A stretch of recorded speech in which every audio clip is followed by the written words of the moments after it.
Today, we're really digging into a Hollywood lawsuit that, well, it had everything. A-list celebrities, really serious accusations, and a legal blunder that just turned the entire case completely on its head. Look, this wasn't just your typical celebrity squabble. It was like a high-stakes chess match where just one, wrong move had these massive, devastating consequences for pretty much everyone involved. So, let's break down how a single strategic miscalculation just blew the whole thing wide open. So who are we talking about here? At the very center of this whole story, you've got this Hollywood power couple, Blake Lively and Ryan Reynolds. And on the other side, director Justin Baldoni. Their work together on a film basically set the stage for a fight that would soon spill way out of the studio and right into the courtroom.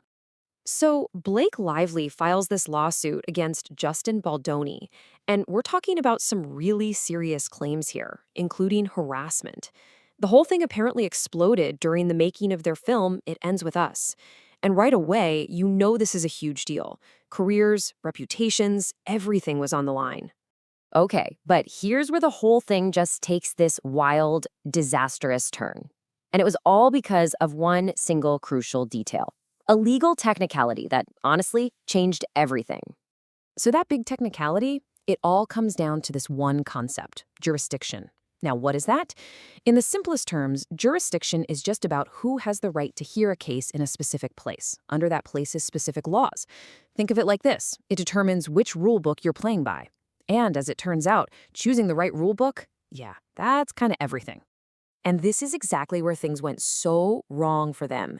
You see, all the alleged incidents, they happened on set in New Jersey. But where was the lawsuit filed? California.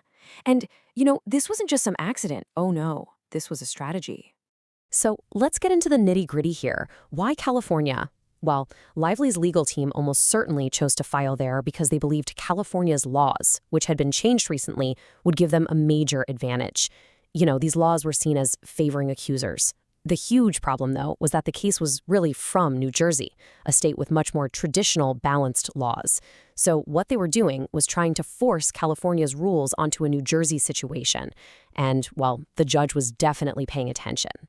And that strategy, it didn't just fail. It backfired. Spectacularly. It kicked off this legal process called discovery, which is basically where both sides have to hand over all their evidence. And this is the moment where private messages, texts, emails, everything started to come out. And the damage from that, it went way, way beyond the original lawsuit.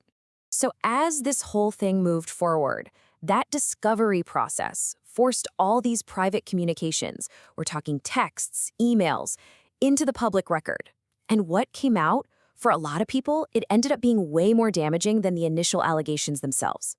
And some of the most damaging stuff to come out. We're talking private messages between Blake Lively and Taylor Swift. Yeah. These texts were unsealed, and the commentary around the case basically said they revealed this different, more calculating side to their public friendship. You can imagine the strain that put on things. Oh, but it did not stop there. Ryan Reynolds' private texts were also made public, and wow, the descriptions from commentators were not great. They were called aggressive, controlling, manipulative. Suddenly, this beloved actor looked completely different, and it did serious damage to the couple's very carefully built public image. So you've got all of this incredibly personal drama just exploding out in public. And finally, the case reaches this make-or-break moment in front of a federal judge. And that judge had to rule not just on the claims, but on that all-important question of jurisdiction. And the result? It was an absolutely stunning defeat for Lively's team. A federal judge just threw out 10 out of 13 claims. And get this wasn't after some long, drawn-out trial. Nope, it was a swift dismissal, and it was all based on that one fundamental mistake, filing in the wrong state. So what did that mean? Well, the judge's order completely cleared Justin Baldoni personally. He was no longer a defendant in the case.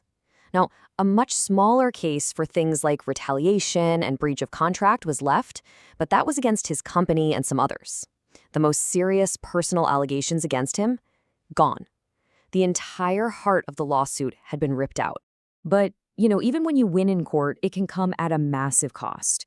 Reports started coming out that Baldoni actually had to sell his home just to cover the insane legal fees for a lawsuit that, in the end, was thrown out on a technicality.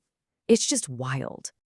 So, with the legal case basically in ruins and their private lives totally exposed, the conversation has now shifted to the long-term damage. We're talking careers, reputations for Blake Lively and Ryan Reynolds, and what they're doing to try and fix it.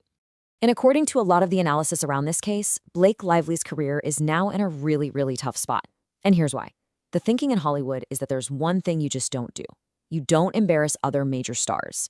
By dragging people like Taylor Swift into her legal mess and getting their private chats exposed, she might have alienated some really powerful friends and burned bridges she can never rebuild. And what about Ryan Reynolds? Well, he's suddenly been seen everywhere doing these highly public, really positive things. You've got the friendly videos with his buddy Hugh Jackman. Then there's him making this huge, very public $25,000 charity bid. To a lot of commentators, this looks like a very coordinated PR campaign to fix his image. And, let's be honest, protect his most valuable role, the Deadpool persona.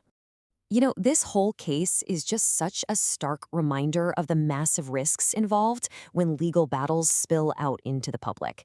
Reputations were trashed, friendships were strained, bank accounts were drained, and all for a case that was thrown out because it was filed in the wrong state.